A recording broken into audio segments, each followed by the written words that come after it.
عوام تقول لا تفاول على نفسك، يعني لا تقول عن نفسك كلام سيء فيقع عليك، وهم صادقين. الحسين بن علي رضي الله عنهما لما دخل كربلاء سأل اللي معه، قالوا شو اسمها المنطقة؟ قالوا كربلاء، فنطقها كرب وبلاء، فجرى عليه رضي الله عنه ما جرى. والنبي صلى الله عليه وآله وسلم زار رجال مريض وعليه حمى وتعبان، يدعو له ويزوره ويعتاده ويتطمن عليه ويرجو له الشفاء، فقال له لا بأس طهور. قال بل حمى تفور على رجل كبير تدخله القبور، يعني بموت ولا ينفعني هذا. فقال النبي إذا نعم، يعني يكون ما أردت، لأن قال كلام عن نفسه لا ينبغي. ولذلك احفظ لسانك أن تقول فتبتلى إن البلاء موكل بالمنطق. أنا ما أنفع، أنا فاشل، أنا بسقط، أنا تجارتي فاشلة، أنا بمرض، أنا بموت، كلمات تسمعها كثيرا لا ترددها فتنعكس عليك وتتحقق فيك، وإن البلاء موكل بالمنطق. لا تجعل لسانك يجر عليك البلايا اللي انت ما تتوقعها ولا تريدها، ولا تتفاول على نفسك على قولة العوام. احفظ لسانك أن تقول فتبتلى إن البلاء موكل بالمنطق. جاء رجل إلى النبي عليه الصلاة والسلام قال يا رسول الله، يفترض لو أني دخلت في بيتي أو على أهلي فوجدت رجل عند زوجتي فماذا أفعل؟ وش اللي حصل؟ رجع إلى بيته فوجد رجلا، فأنزل الله والذين يرمون أزواجهم ولم يكن لهم شهداء إلا أنفسهم. يا أخي قد تكون الكلمة سبب البلايا عليك. ترى يعقوب عليه السلام قال أخاف أن يأكله الذئب في حق يوسف فابتلي بهذه الكلمة، وقال في حق أخوه بنيامين إلا أن يحاط بكم فأحيط بهم. يا أخي ظن بربك خير، ظن بالله الخير العظيم. أنا عند حسن ظن عبدي بي فليظن عبدي بي ما شاء، فما ظنكم برب العالمين؟ قل أنا في خير، أنا بيجيني الرزق، أنا أموري طيبة، ستنفتح لي الدنيا، سيصلح الولد، ستتحسن الأحوال، وأبشر بالخير. شوف بعض الكلام وش يجر على أصحابه من المصائب. مجنون ليلى كان يقول لو كنت أعمى أضرب الأرض بالعصا أصم فنادتني أجبت المنادي. يقال أنه ما مات إلا وقد أصبح أصما وأعمى.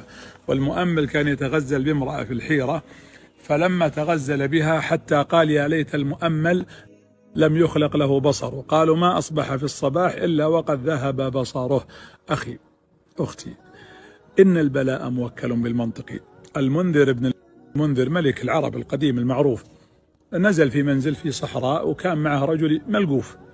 قال لها يعني يتكلم مع الملك لو رأيت تلك الرابية مكان في الصحراء لو ذبح عنده رجل أين يبلغ دمه؟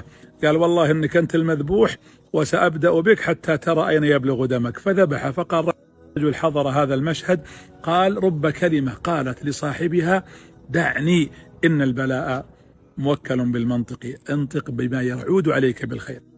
وتدري أن بعض الكلمات تنجر على صاحبها حتى بعد موته.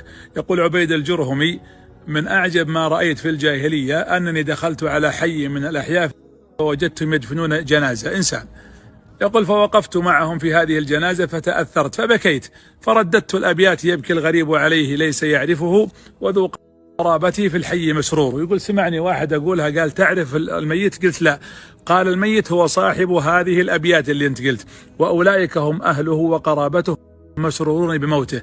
فقلت إن البلاء موكل بالمنطق. لا تنطقن بمقالة في مجلس تخشى عواقبها وكن ذا مصدق، وكن ذا مصدق. خلك تقول الكلام اللي ينفعك، الكلام اللي فيه نوع من التفاؤل حتى تعيش في سعادة وهناء، ولا تبتلى بكلمة ترميها وتقولها وترددها فتنعكس عليك وآثارها النفسية وقد تتحقق واقعا فتصبح في كآبة كاملة.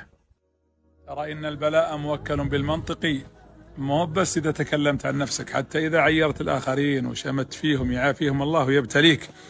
يقولون أن الكسائي واليزيدي كلهم قراء، كانوا في الكوفة وكانوا في مجلس الرشيد. فيوم جت صلاة المغرب تقدم الكسائي فصلى بهم صلاة المغرب. يوم صلى بهم قرأ في الركعة الأولى قل يا أيها الكافرون فأخطأ. قارئ الكوفة وشهير ومن حفظة القرآن ومن القراء المميزين. فقال اليزيدي قارئ الكوفة يخطئ في الكافرون. يوم جاء صلاة العشاء صلى بهم اليزيدي وأخطأ في الفاتحة.